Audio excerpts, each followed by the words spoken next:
Les lettres de Paul ne sont guère familières aux chrétiens d'aujourd'hui. Leur lecture seule et silencieuse n'est pas aisée, sans doute en partie parce que nous ne sommes pas assez familiers avec ces textes anciens. Les textes bibliques et les lettres de Paul en particulier peuvent être lus de trois façons. Elles sont chacune indispensables et interdépendantes les unes des autres. La première est la proclamation par laquelle la communauté croyante reçoit la parole de Dieu comme un don de son Seigneur qui ne cesse de parler aux hommes à travers les siècles. Par ce mode de lecture, nous professons sa foi en l'inspiration des Écritures, foi qui détermine notre compréhension des textes quand nous lisons comme disciples de Jésus.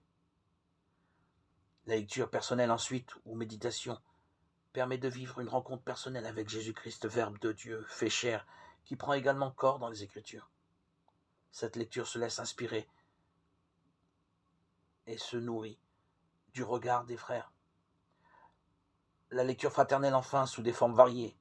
Cette lecture se soumet au regard des frères et des sœurs en Jésus-Christ. Qu'il s'agisse d'un cours ou d'un échange fraternel, nous sommes invités ainsi à nous laisser guider les uns par les autres dans la découverte des chemins que prend la parole de Dieu dans la vie des hommes. Avec ces trois modalités de lecture, nous pouvons interpréter la Bible comme une parole par laquelle le Seigneur s'adresse aux hommes et aux femmes de notre temps. Et cette capacité est un don de l'Esprit.